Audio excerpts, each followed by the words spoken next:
Which Akai MPC should I buy? If you want to find out, just stay tuned. Mr. Key. This video is brought to you by Sounds Premium. Which Akai MPC should I buy? I want to give you a rough overview.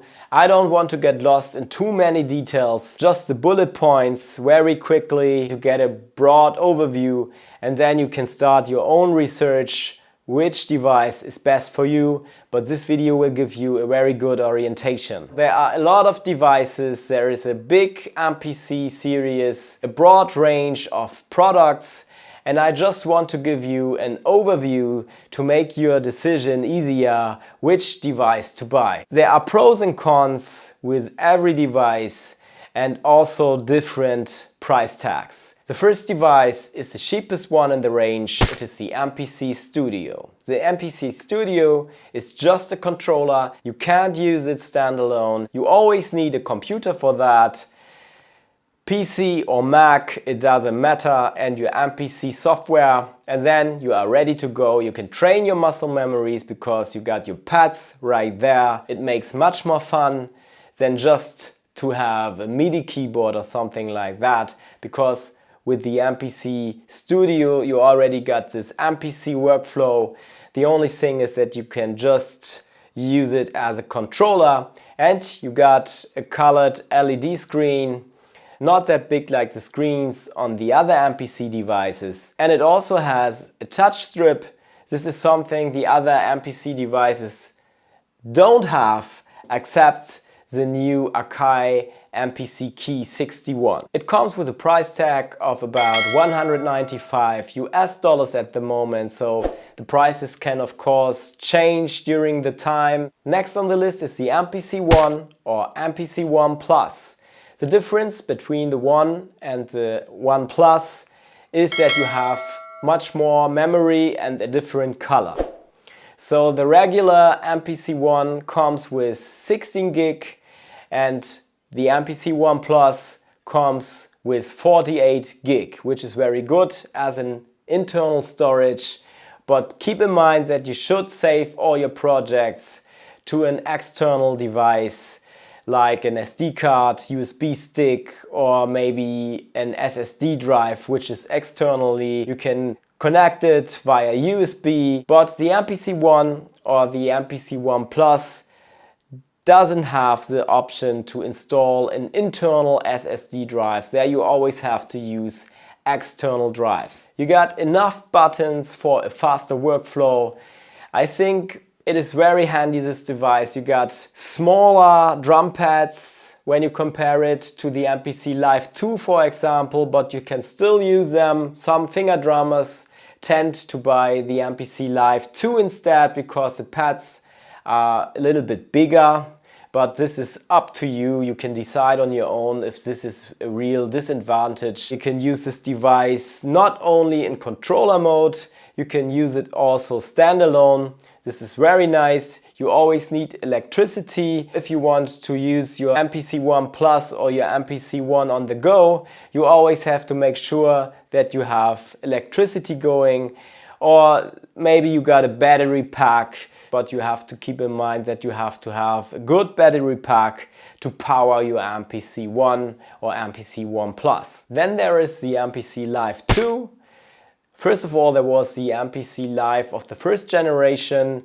The difference between the MPC Live of the first generation and the MPC Live 2 are the inbuilt speakers, and in addition to that also some other in and outputs like the CV gates, for example. So there are slight differences. You can use the MPC Live 2 in controller mode or standalone. This is the big advantage. You can take this device with you because it is battery powered for about 5 hours.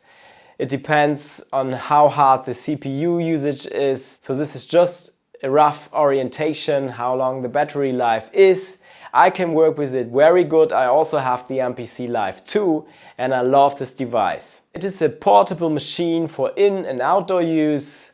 You got a good connectivity, you got Wi-Fi for updates, for example, or using Splice. You got Bluetooth And in addition to that, you have an Ethernet option. You got lots of in and outs, so the connectivity is a plus on this device. It comes with 16 gigs of internal storage.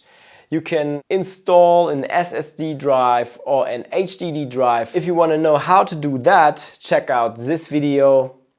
There is a description how to install it. And the price tag is $1,166 at the moment. For all the keyboard players, there is the MPC Key 61 with 61 keys. In addition to that, you also have the drum pads. It's all in one.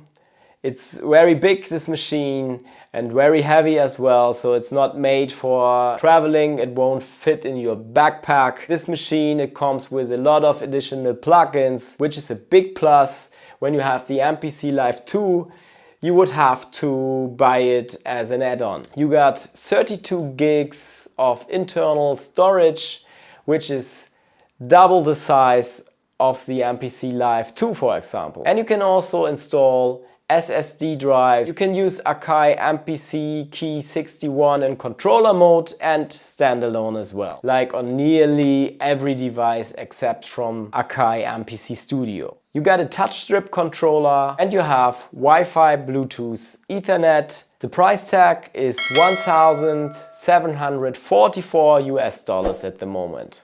The big flagship of the MPC series is the MPC X or the MPC X SE, which stands for Special Edition. There you have some add-ons and extras, of course, like additional plugins. You don't have to buy them separately. So when it comes to the instrument collection, for example, you got much buttons you can make use of. It's a very fast workflow. You got 16 cue links. This is the best you can do when you want to have the fastest workflow ever. With the MPC X in the studio, you can train your muscle memories. You got a lot of buttons. Everything is right there. You just have to make use of it. The MPC X or MPC X SE comes with 2 to 4 gigs of RAM, and the internal storage is 16 to 48 gigs. So if you buy the special edition, you go with the 48 gigs of internal storage and the 4 gigs of RAM. It is a very heavy device. You can't travel with it. It won't fit in your backpack. It's quite solid, made for the studio. When it comes to the connectivity, you got Wi-Fi, Bluetooth, Ableton Link. That's also a plus. So all the Ableton users out there, you can be very happy. And last but not least, you got Ethernet. The price tag of this device is $2,424 at the moment. Like I've said, it is a flagship of the MPC series. You can run it in controller mode or standalone. Last but not least, we have the Akai Force, which is quite different and not really comparable and not really in the MPC series, but I want to mention it. This device is about $1,298. You have a different approach right here. It is more like a DAW, so if you are used to Ableton and to DAWs in general, you have a very good organization of your song and your arrangement. A completely different approach. You don't have to use this song mode. You got 16 gigs of internal storage. You got many pads, so not just 16 pads. You got a lot of pads. This is very good if you want to play key groups, for example, then you are not that limited. You don't really have to connect a MIDI controller. It is there on the go, on the fly. You can do your beats, playing your key groups. And it's a very good option as well. Very often this machine is underrated. The Akai Force also has a link port. Please consider this machine as well before you make a buying decision. Just to have a broad overview, I wanted to mention this device as well. This is the overview, and if you want to find out why I love the MPC Live 2 so much, just check out this video in detail. If this video was helpful for you, please consider subscribing. If you are into MPC content, beat making, tutorials, sound design, Rasta culture, Africa, MPC expansion packs and more, then see ya next Sunday, 9 o'clock, Mr. DK TV. I'm out of here. Blessings.